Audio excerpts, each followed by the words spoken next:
welcome all our viewers, our MBC viewers, the world over. Today, we are having an interesting program. We have two gentlemen from Zapu, South Africa. We know that on Saturday, there will be an elective conference.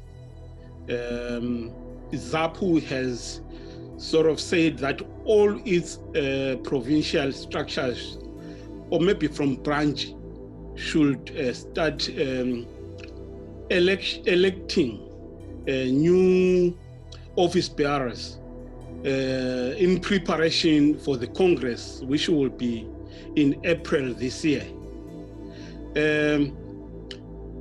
Mr. Nkala and Mr. Moyo, I welcome you on MPC. Thank you very much. You are welcome as well. Okay, thanks very much.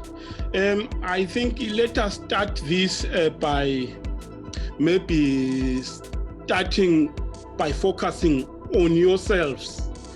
After that, then we will come to Zapu. I just want to focus on yourselves first. I will start with you, Mr. Moyo. If you can tell us who you are, give us just a brief background of yourself. Right, a brief background of myself. I'm a simple, straightforward somebody. I'm Petros Moyo, born in Bulawayo, but grew up in Plumtree, Evezu, and went to Machinga, where my uncles and my half family was. I attended Machinga Primary School, that is in Plumtree, up to grade 7, where I stopped in 1970. Up to 1970. I'm not quite sure that. Then the schools were closed during the Liberation War. Okay. From then, I struggled to continue with my education. So you have moved back to that position where it cuts your chin. Yeah, I can see you properly now. Thank you. Right. Then, when the schools were closed in 1977, I became a secretary. By then, Emakaya. Secretary of what? Sales of Zapu in the villages. Because I was the youngest and the almost educated youth within. Mm-hmm. Yeah. Then from there, I started Zapu by activist, and I'm from a very humble family. Mm-hmm. A family of 6, 4 boys, 2 girls. I'm the 5th. Okay. And yeah, I'm a simple, straightforward somebody. Okay, no, that's good. Did you get involved in the liberation struggle in any way? Definitely, yes. I was involved into a lot of skirmishes with whites and as a youth, and actually I was like joining the struggle by then. That was 1978. I remember at one time being forced marched to a South Nata Council, and then that's what we then decided to leave home and then went to stay in Bulawayo. But I continued coming back to join the struggle. So okay. All in all, I was involved in the struggle. All right, no, thanks very much. Mr. Nkala, same question to you. If you can briefly give us your background. Thank you very much to the listeners. My name is Nkala Kanishas. I was born in 1982. I was born in Bulawayo. I'm born of a Nkala family that was so involved in politics. So I was just born in the midst of all the things with politics. I was staying in Ntumbane. But then I started my political career in Zapu when Zapu was reviving. That was in 2008. The first meeting that was done in South Africa, I addressed on behalf of the youth. That means I was the youth that represented in addressing the return of Zapu in South Africa. Then I went on from there. When structures were being set, I was elected into the first branch. I remember it was called Sydney Malunga branch. I was elected as a treasurer, and then later on moved to a secretary where I convened meetings that created most of the branches that were in South Africa from then, which was in Uvel. We had an office there. And then I served in various capacities. I left the main wing to join the youth. I was the chairperson of the district in the youth. I also contested to become the NEC member of the youth within South Africa, of which I lost that election. So I'm not new to election and losing them, though I still remained in Zapu. And then in 2010, it was 1st of November, I decided I needed to go and fight. If I'm fighting a boxing match, I'd rather be inside than be a spectator. So I went back to Zimbabwe. Then I went back to my hometown. I grew up in Kwanda. Okay. I did my primary school in GP1, that was grade 1 to 3. I was staying with my grandfather then. My mother was doing her nursing training at that time in Kwanda Hospital. Then after she finished, I then went to St. Christopher's Primary School in Kwanda, where I did up and until I finished my grade 7. Then I went to Kwanda Government Secondary School, which I left in the third term to go to Mzimuni, back to stay with my grandfather because we were staying alone at that time. So in brief, and then I went to Kwanda Government, to Kwanda High for my A-levels. After that, I joined Zimbabwe Prison Service, where during that time I studied on my own, and I've got a diploma in business management or administration. So politically, when I got back home, I started on the fixing of the structures with those that were there. I was elected into the branch as a chairperson of the youth. I was elected into the district. Then later on, I was elected to become the provincial chair. I addressed several meetings alongside Comrade Tabengwa in Plumtree, Sanzukwe, alongside comrades like Comrade Getty and other comrades that were there. I remember we also lost one of the comrades, Mongolia, the wife of JJ. We addressed one meeting together in Manama Ward in Kwanda.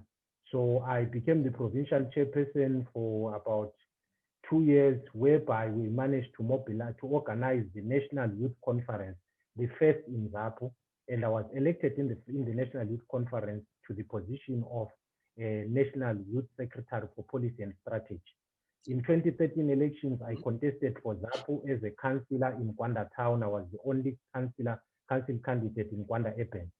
And then in 2018, I contested for Zapu, Kwanda Central, as an MP candidate, being nominated by the structures that I worked with. Currently, from 2016 after Congress, I am serving as an NPC member. I was appointed to the NPC when I was 33, so that means I'm 38. So now I'm aspiring to become the chairperson of the main wing. All right. No, thanks very much. Mr. Moyo, because Mr. Nkala has already answered the question that I was going to ask next. Mr. Moyo, if you could tell us briefly about your involvement with ZAP. When did it start? What have you done? What have been your achievements? Well, I've been involved with Zapu from, as I said before, from 1977 until probably 1982. And then from then, I started doing my studies. I went to further up my education. And then when the Zapu was revived in South Africa, I rejoined ZAP just as an ordinary member. I stayed as an ordinary member. Until 2015. 2015, is it 2015? I think so. Then I took a break in politics for some time. Plus, I think it was plus minus 2 years, I think, for reasons because by then the membership of of Zapu was declining, and I was taking stock. What is it that is making Zapu decline like as it is? Because if I remember very well, in South Africa, when we started to revive Zapu, it was a talk of the town. But numbers started going down. That frustrated me a lot. I took a back seat because if you are not involved into leadership or into a position of authority, you start to move away. Then, when the ZIPRA was being formulated in South Africa, I became into the structures of security in the ZIPRA wing, which was headed by this hey, the name is running away. Yes, okay. Then I started to be in the security. By then I was pursuing my studies in the security. I've got a diploma in security and investigation. Okay. Then again, things were not working well within Zapu again. Actually, it was worse by then. I'm talking of 5 years ago. It was worse. It was going down like nothing, like nobody's business. I then decided, no, let me take a break again, because everything that we are talking about, reviving Zapu going to the people, Zapu going to the communities, and Zapu having some programs, it was not happening. So I decided myself, no, man, it's like I'm hitting the wall here. So let me just take a break. I took a break for a year again. Then I came back 3 years back. When I came here 3 years back, through the structures of ZIPRA, I then influenced ZIPRA veterans that, gentlemen, the Zapu that we know is not going anywhere. As you can see, Zapu is now stagnant. There is no growth. There is no any action that is taking place. There is nothing. There are no any programs. There is no any recruitment strategies. There is no any program for Zapu. There is no any calendar for Zapu. Gentlemen, why should we not do programs for Zapu? Programs of Zapu, I'm talking of having calendars of our fallen heroes, having calendars of how Zapu used to be a force to be reckoned in all political cycles. All right. Until okay. I come to my senses and said to one of my secretaries and one of my chairmen, I said, I will stand for Zapu, a provincial chair, and steer Zapu away. Before we come to that, because you have already touched on what I wanted us to move on to, that is the assessment of Zapu as a party, particularly in South Africa. What do you find as obstacles, as challenges that impact negatively on Zapu's growth or potential? Poor leadership. Narrow, selfish-minded leadership. Maybe if you can expand on that, that will be good. Right. If I can go back, if I want to be ruthless with the truth about Zapu, we had people who pretend to know the basics of Zapu Mm-hmm. in the leadership, Yeah. whereas they knew nothing. Mm-hmm. Zapu should the membership of Zapu mustn't go to Zapu. Zapu must go to them. Mm-hmm. Zapu must be in the doorsteps of all the people that need it. Zapu must be involved into churches. Zapu must be involved into transport. Zapu must be involved into burial societies. Zapu must be everywhere.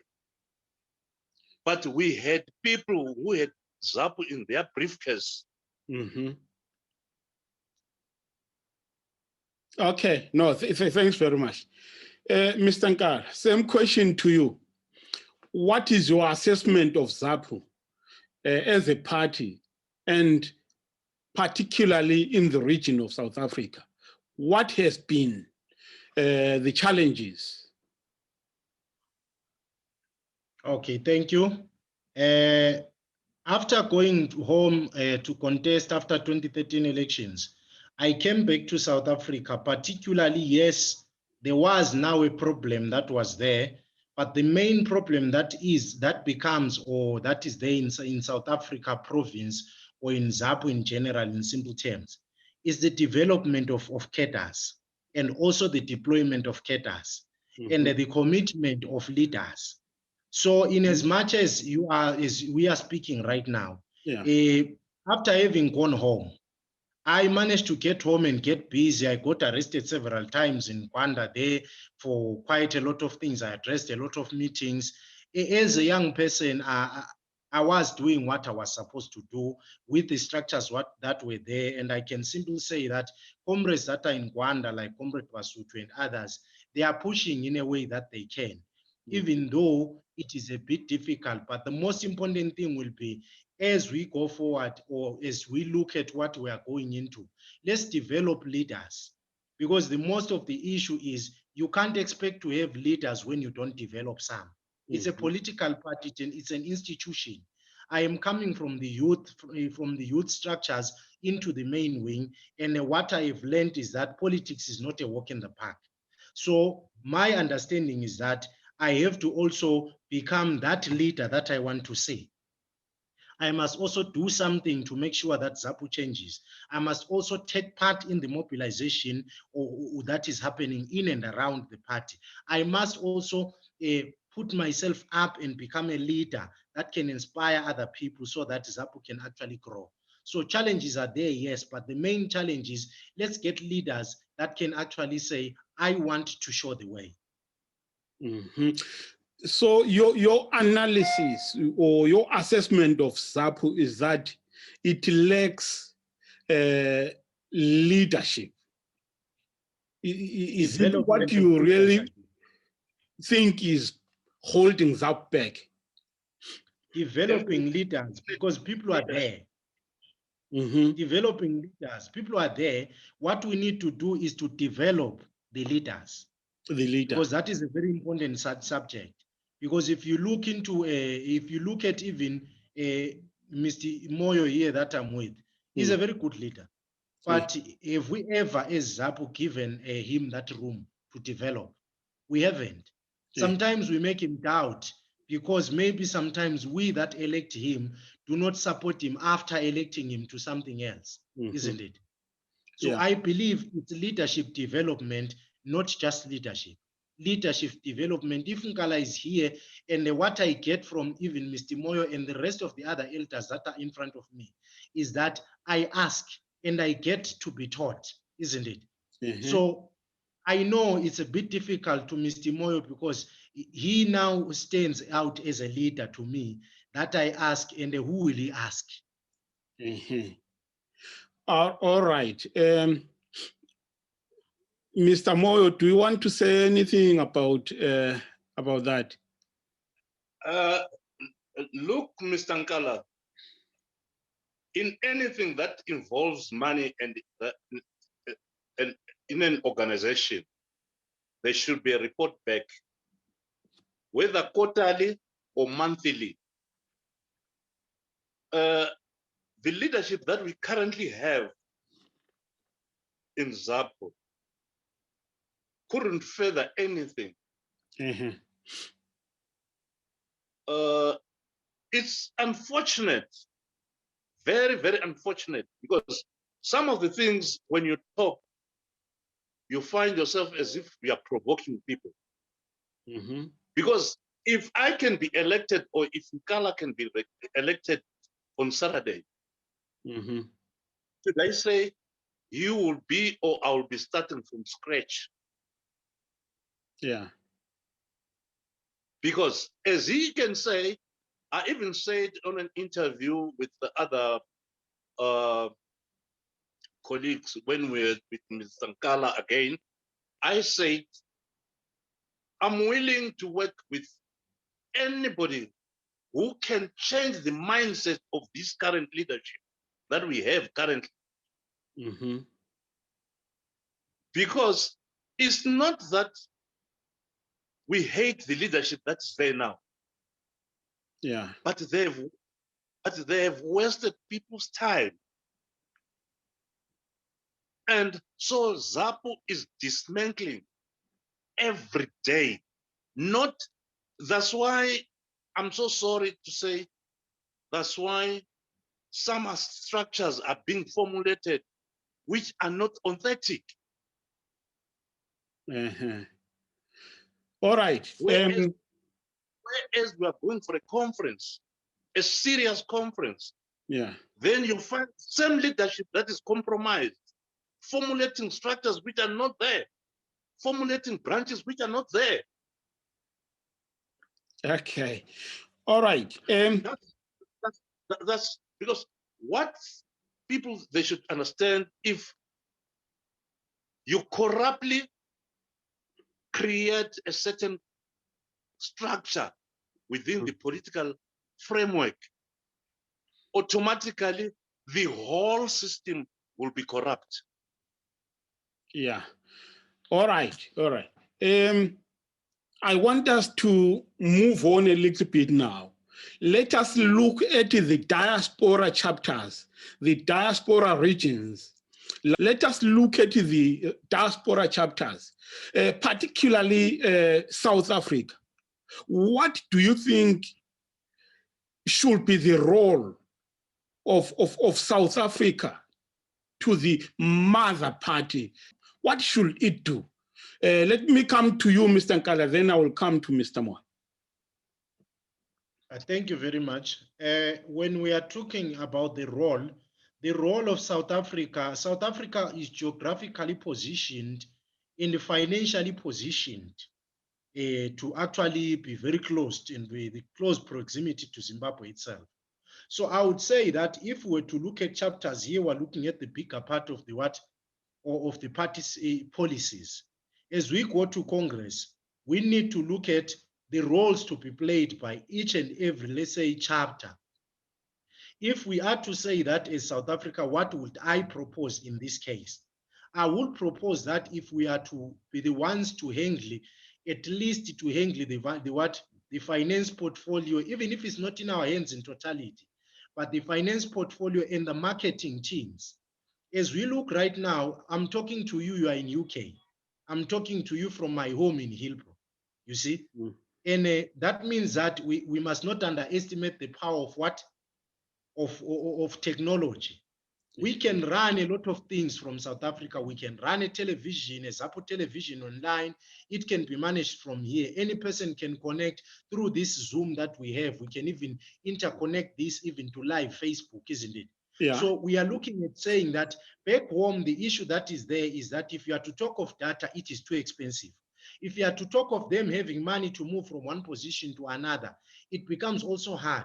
So we also need to, one, the finance department, the information department, and also ensure that on the organizing department, if we have the teams at home, but still the resources are to be mobilized through South Africa. And South Africa supports structures at home. Some usually talk about twinning of branches, but if we're to go on twinning of branches, as people suggest, we do not have 110 branches in South Africa.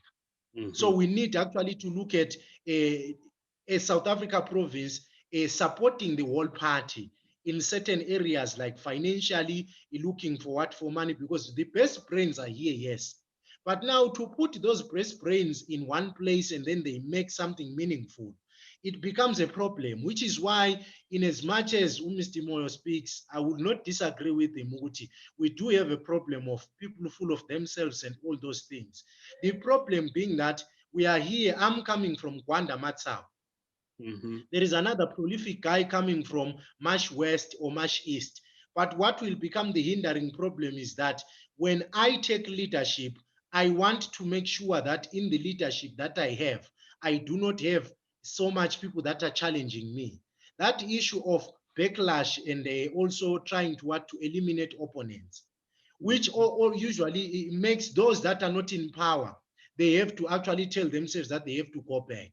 So basically, we need to work together. Here in the diaspora, what we need is to be a team. And as a team, we must always realize and respect that if I come from Gwanda Central and there is somebody coming from Gwanda North, I need that person in that Gwanda North. We should be pro-election focused and a pro-result focused, not about control, not about power. No, thank you. Baba Mo, same question to you. What should be the role of South Africa or any other diaspora chapters? I always refer it as simple and straightforward as South Africa province should be a fountain. Fuze ube ngumthombo wama-resources our national. How can this be achieved? This can be achieved by recruitment programs. Oh, it's cutting you again. By recruitment programs. And how do we do these recruitment programs? We go back to basics, door-to-door campaign. Well, of course, in South Africa, you cannot do door-to-door because some mutus are made an SBAM. Yeah. But then we have got areas like Tembisa, areas like Hillbrook, areas like Kaelisha, areas like Joburg CBT, areas like Swaneville, areas like Cosmo, where 99.9% people who are staying there are Zimbabweans, who are not even scared to parade themselves as Zimbabweans, and who are not even scared to associate themselves with Zapu or any other political party, but we have failed that. Okay. The reason being failing to this, probably I might take it back and say,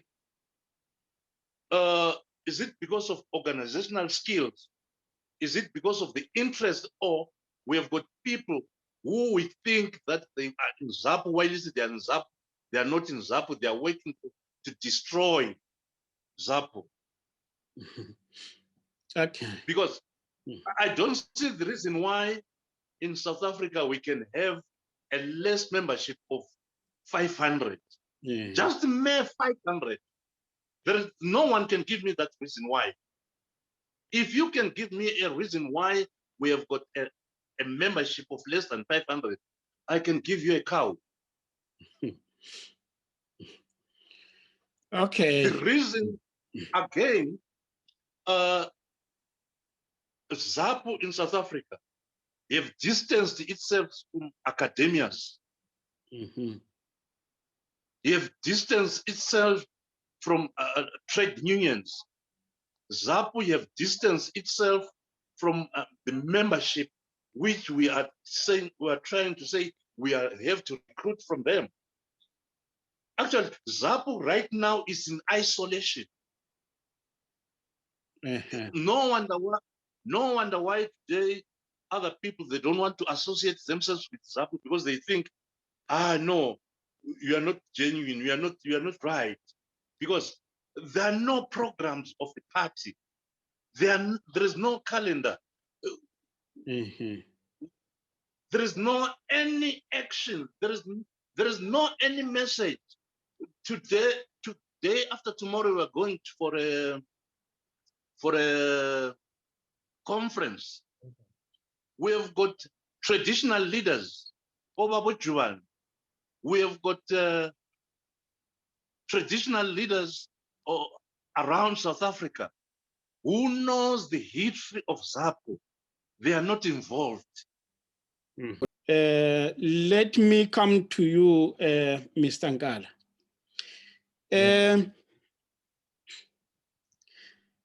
I know you want to be elected as the Zapu South Africa provincial chairperson.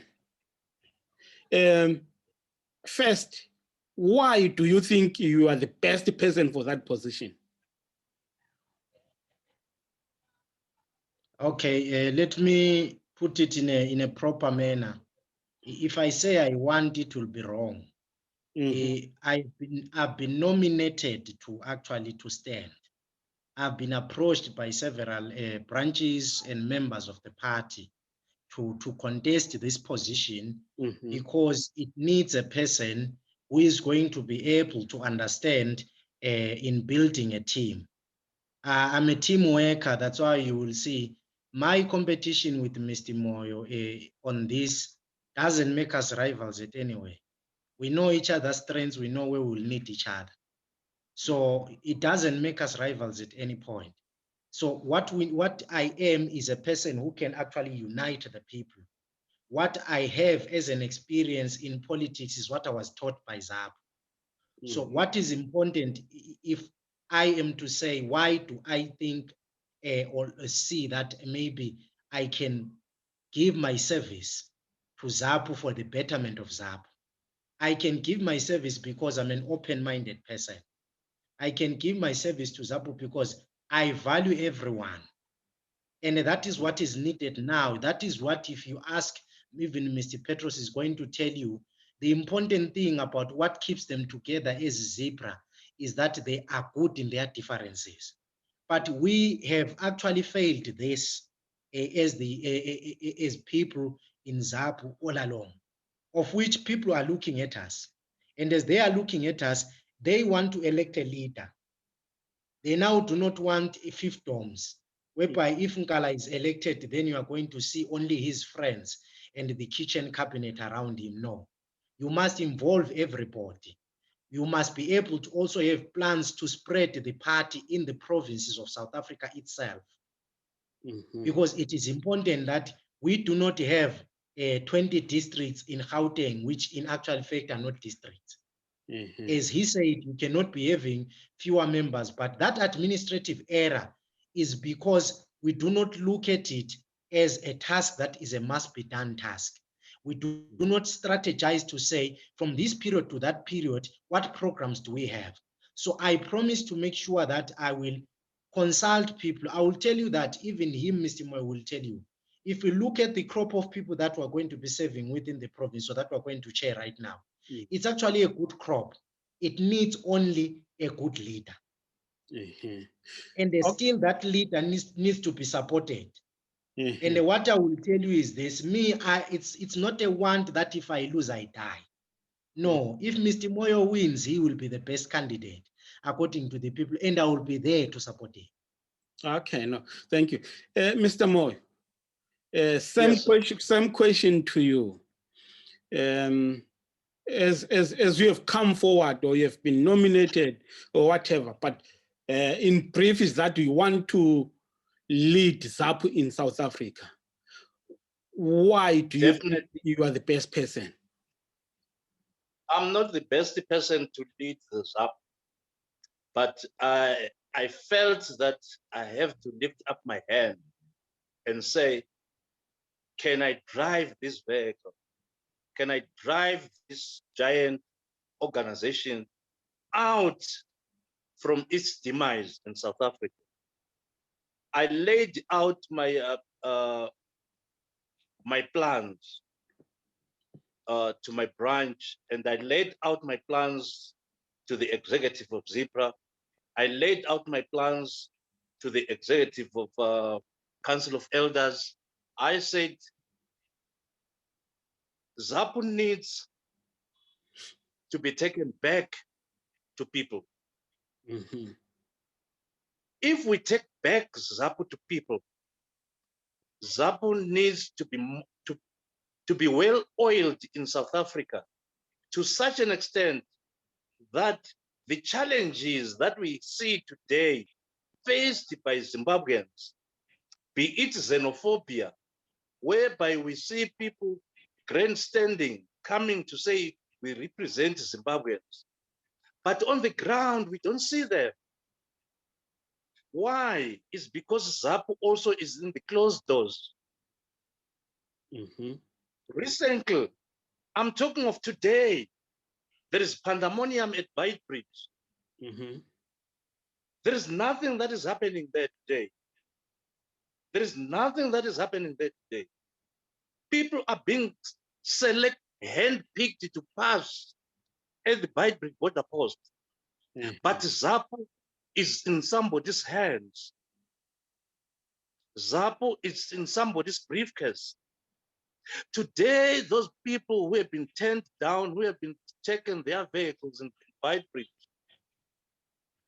some of them, of course, it's through tribalism, Mm-hmm. which on my leadership, I wouldn't accept anything of that sort to happen. Be it is done to whether a Kalanga, because I'm a Kalanga, be it done to a Manyika, be it done to a Mrozi or Nambia, that's bad. Mm-hmm. So my presentation to lead Zapu came when I could see for the past 3 years, I have never heard of any financial statement, any financial report from the Treasury. Mm-hmm. I have never heard anything from the chairman of Zapu saying, tomorrow we are gathered here, we are doing a recruitment drive. Tomorrow we have got a plan. We have to remember the children who died in Mpushi. Tomorrow we have to remember the day of Lookout Masuku. Today we have to remember the day when Joshua Nkomo was expelled from ZANU-PF. Today we have got, because the party cannot grow without programs. Mm-hmm. A party should have a calendar. A party should have a programs. A party should have a way forward plan. The PEC should be directly involved into the growth of the party. ZIPRA members should be involved into the growth of the party, irregardless there are negativities that are being spread by people about ZIPRA. I don't think they are correct. Mm-hmm. We have got genuine ZIPRA cadres who want Zapu to grow, who will even stand in front of an AK and say, I'm a ZIPRA under Zapu.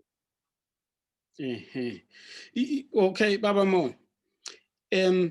I would like you to address 2 points that you have sort of touched on, but you didn't really give any flesh. First, in terms of recruitment, what is your plan in terms of recruitment?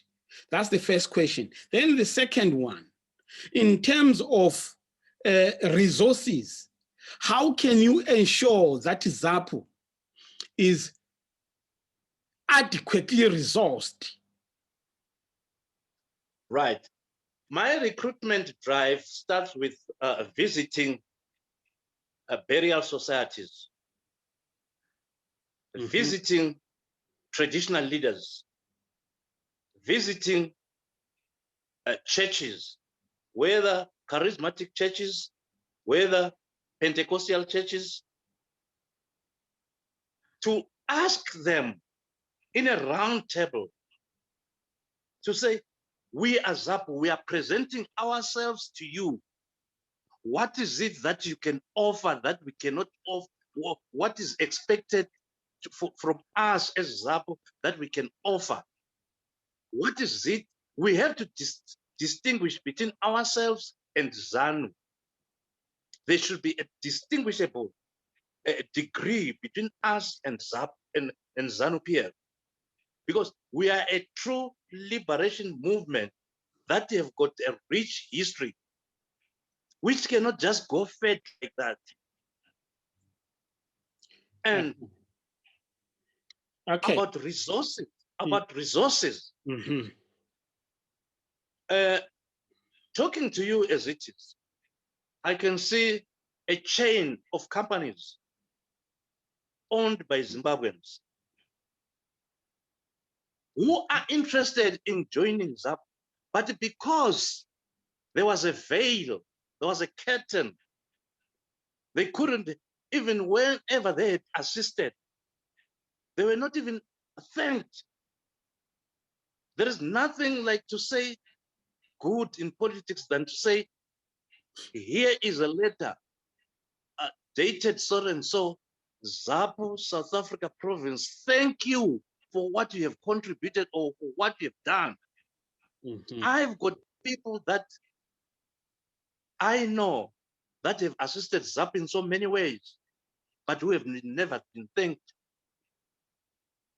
It's like somebody gives you R2, then you say, imali le incane, Mm-hmm.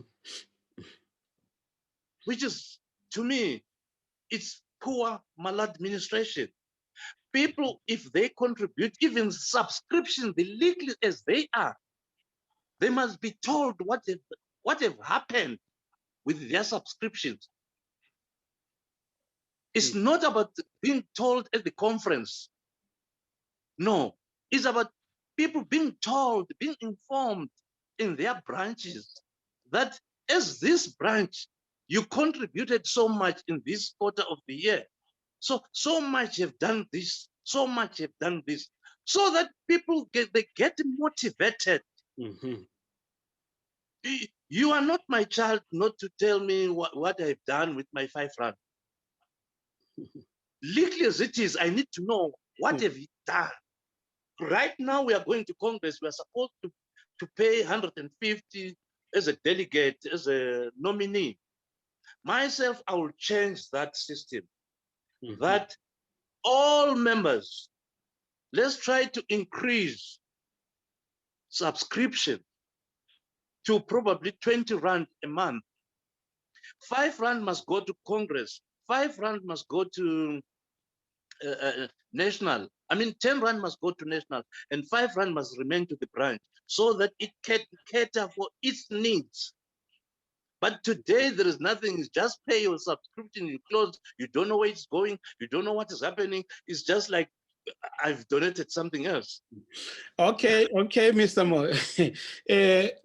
In the spirit of fairness, let me come to you, Mr. Nkala, on the same questions of recruitment drive and the resourcing the party. What are your plans?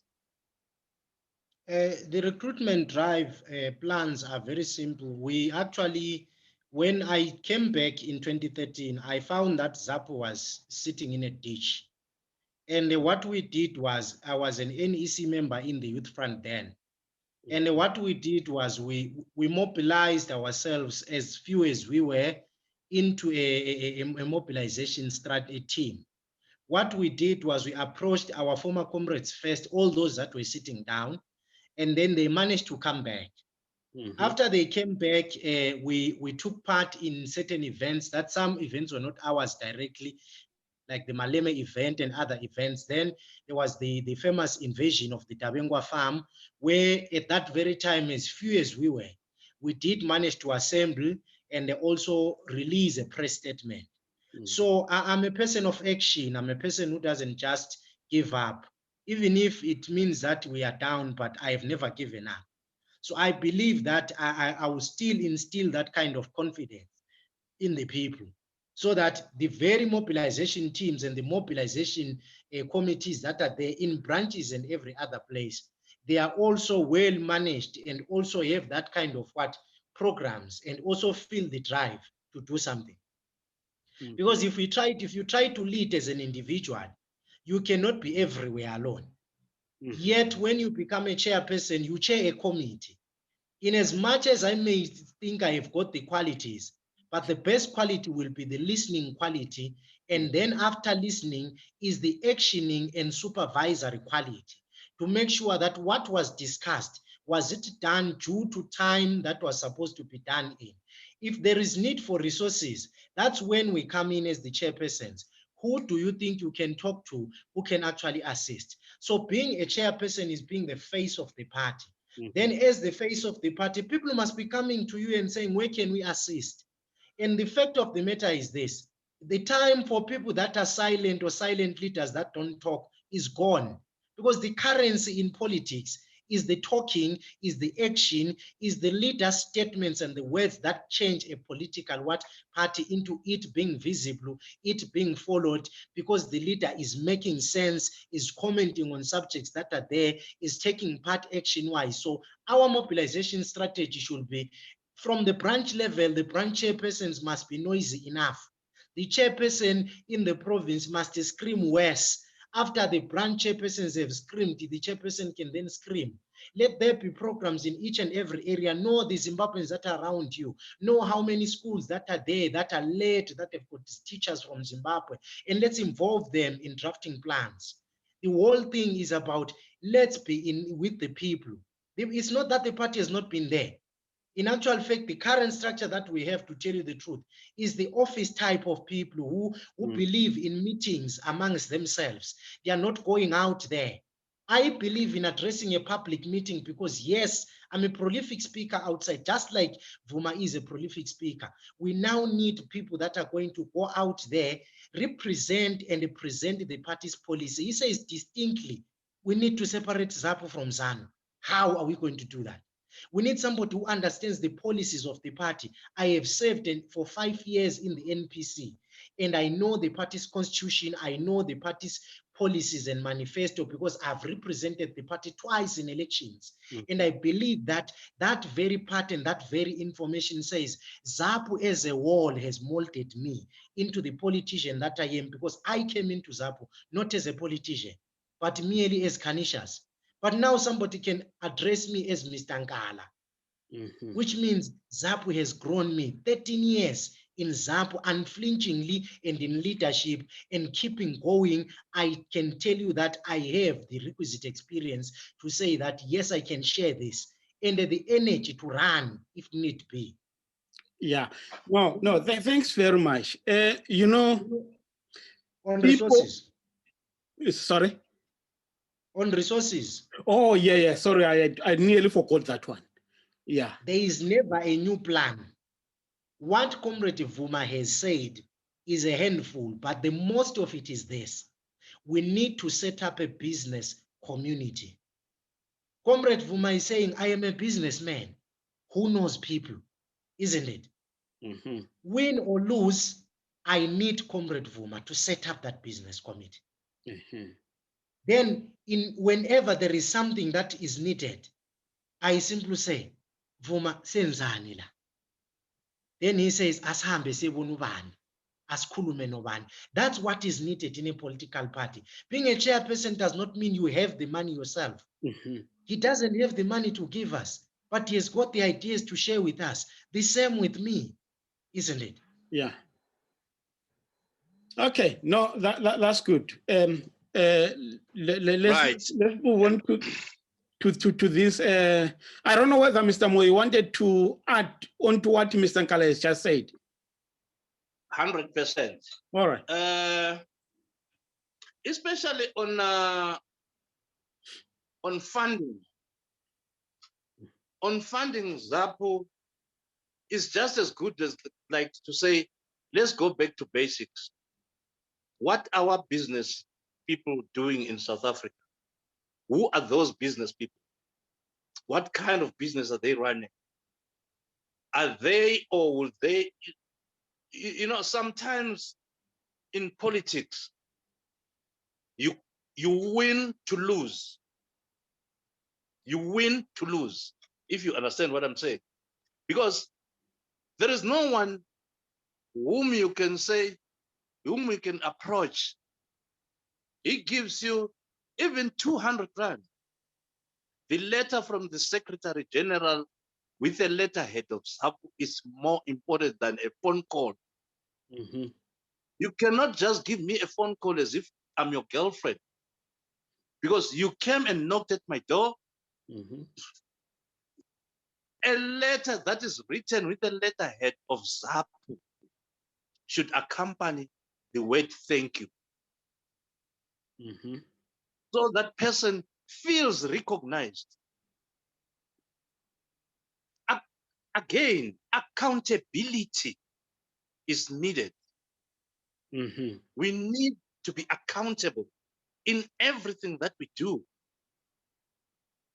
Imagine if I can visit ZCC that is being led by a Zimbabwean in Dofontein here, where there are about 1,000 people who are Zimbabweans as well, and say, I'm a Zimbabwean, I'm from Zapu, Zapu is there for you. They feel respected, those people. Going to burial societies and say, burial society, maybe it's Manguba or it's Dombodema, whether it's in Kai. This is Zapu, we are there for you. What is it that the problem that you encounter along the way going to Zimbabwe? Why are the why are the undertakers charging this amount? We should engage them. We should engage every stakeholder of a Zimbabwean business in raising funds. Like, for instance, there was an event by Kingdom Blue. The one thing that's actually my intention to stand started from there. The event was full of members who joined. But because of reasons unknown to me or to anybody that I meet, even Kala cannot even say any reason why there was no follow-up based on to them. The event was full. Yeah. It recorded plus minus 3,000 people in a very small stadium. Yeah. And people were coming in numbers to join Zapu. But Zapu from then it went to drainage. All right. That is another thing that have made me to say, no, let me pick up a leaf. I will go back to Kingdom Blue and say, Kingdom Blue, you did an event and you invited Zapu to be one of your guest lists. How did you do it? Why can't you do it now? Do it for us. Recruit your members, and we need our members too. All right. No, thanks very much. Gentlemen, I think as a way of concluding, I would like you to sort of give us your plan for the province of South Africa. What would be your plan when elected as a chair? Let me start with you, Mr. Moyo. What will be your plan? My plan, firstly, will be to sit down with all ex-officio members, all of them, whether it's PEC, NEC, NPC. Then from there, I will sit down with the Zipra War Veterans Association. And then from there, I will sit down with the traditional leaders. Then from there, I will sit with the churches, pastors, all whether charismatic churches or Zion. We have got people in all those ranks. Like, for instance, in Zipra, we have got Abafundis Abai2, Zikali, and Comrade Nkomo. They are Abafundis. I will ask them to call other Abafundis or pastors so that we sit down with them. And then my fourth and last, I will engage with transport business people, Omalaicha. Yeah. How we should be involved into their business. not to be involved into say, we need to know their R2 or R3, but we need to know where we can assist, where they find difficulties. Mhm. And then last but not least, to engage all political parties in South Africa, to knock at their doors and present ourselves. If I'll be the chairman of Zapu on that particular time, I will even ask Zipra War veterans to accompany us to meet Umkhonto weSizwe military veterans as well. Mhm. And then I will go to KZN to meet Zikalala, to meet all the traditional leaders. Again, before going to KZN, I will meet the traditional leaders around Johannesburg, Abahlalema hostel, for things of xenophobia, because they are the most important part in that regard of xenophobia. Mhm. And then from there, if need be, I will address even the consular general and the ambassador of Zimbabwe. Okay. All right, Mr. Moyo. Let me come to Mr. Nkala with the same question. What is your plan, Mr. Nkala? The plan is to make sure that, firstly, as I said, our main problem is leadership development. Mhm. First and foremost, workshops for all our comrades to understand the role of just a general member. Then later on, when a person is voted into a structure, they need to be workshopped. What is their role at that time? Mhm. What is it that is expected of them? I cannot have a secretary who finishes a year without producing minutes. Yeah. That on its own doesn't make the person a secretary. I cannot have a portfolio leader who cannot and who does not have a subcommittee. So setting up of subcommittees that are going to ensure that Zapu functions like a political party that is ready to govern. Mhm. In that sense, also recognizing structures like the NPC, which is our parliament, to make sure that it has got a time in the province to sit, interpret, and make policies, visit branches, and go and hear the people and formulate policies with them as a structure. At the same time, meet the ZIPRA structure so that we can see how they can assist us, because these are our veterans. Mhm. Without guidance from the veterans, we may find ourselves wanting to go to knock at a certain person's door who is their friend, but we are afraid because we're not known. Mhm. So I want them to also hold my hand and take me and introduce me to certain people they know, because I'm a son of a Zipra myself. Mhm. So I am that boy that you were carrying during the time social petumtwana. But isekhulile phela kasomkhoba. So kumele umintroduce ukuze noma uhamba naye abonakala ukuthi hayi nangu umfana wakho lwana. So nabo laba kade uhamba labo batshela abantu ababo ukuthi hayi umngani wami lo nansi ingane yakhe. So we'll go through that process, especially because as it is right now, if we look at our voters and mainly our competitors in politics, they are working a lot with young people, isn't it? But it doesn't mean that all people must not be there. Zapu has a structure called the Council of Elders. You don't just pick a person on the street to become a council of elder.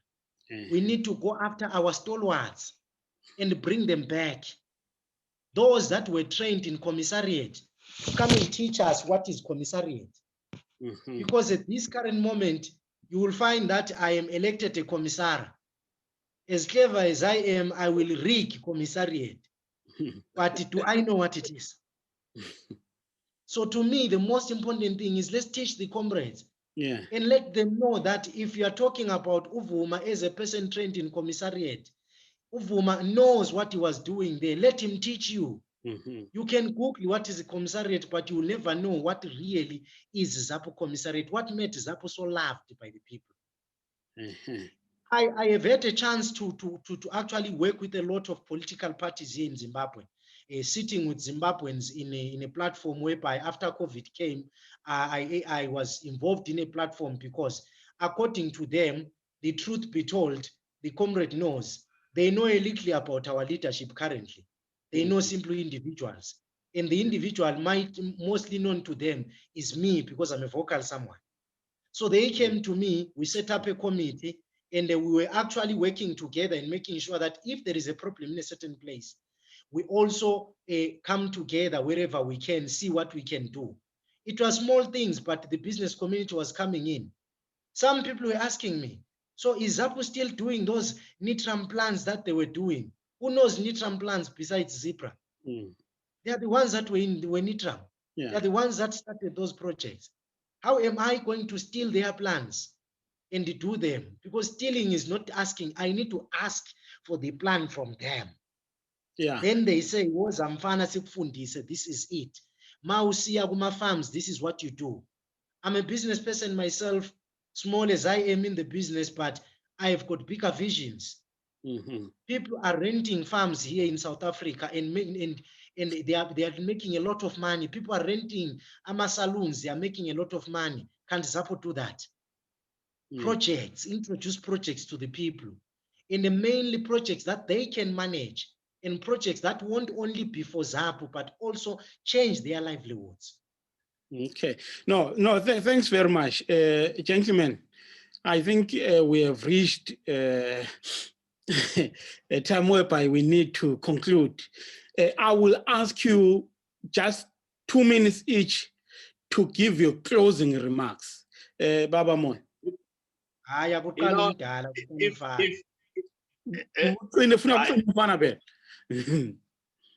okay.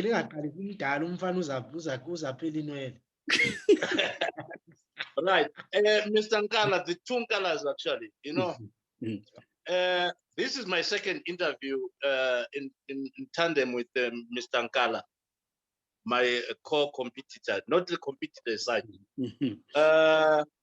If it was me deciding, I would have said, Mr. Nkala, let's sit down. Who comes first? The other one should be a deputy. Who comes first? The other one should be a deputy. You know, let me tell you, we are in so many groups with Nkala that involves politics. What I've known, almost you find us in more party politics of Zimbabwe into almost all groups of Zimbabwe. Me and Nkala. I don't know how it happened. And that's why I'm saying if everything was about me, I was going to say, Nkala, let's sit in a boardroom. Take this one, I will take this one. Yeah. Are those your closing remarks, Bob? And my closing remarks is, anyone who wins must put Zapu first and must work for Zapu. Zapu won't go. Zapu won't die. Anybody who wins, Zapu must be the goal of everything. Thank you very much. Thanks very much. Mr. Nkala, your closing remarks? Thank you very much. In my closing remarks, I will say that we have got the best team ever assembled right now. That is like individuals, but we need to build it into a formidable team. Whatever happens, we need to make sure that we place each and every cadre in a place that they can actually be in a best position. And I want to say this as I close. Zapu South Africa is back. And that shall be something that you will call us back again one day as we tell you that we are now rocking and we're taking South Africa, and we'll be telling you of the figures joining Zapu South Africa at that time, because we have set our mind in this. And we set our mind not because people have nominated us, not because we're competing, but because we believe that it is the time now. We might have been part of the problem maybe by being silent, as Uvuma always says, but it's time now to be vocal and be on the ground. After the conference, we hope to also come back and share with you our thoughts after that. And congratulations to whoever will win, but Zapu is the biggest winner. Okay, no, thank you, man. Thanks very much. It was a great honor to have you on MPC. As you have just said, Mr. Ngala, I hope I will be able to talk to you after the elections. Thanks very much. Thank you.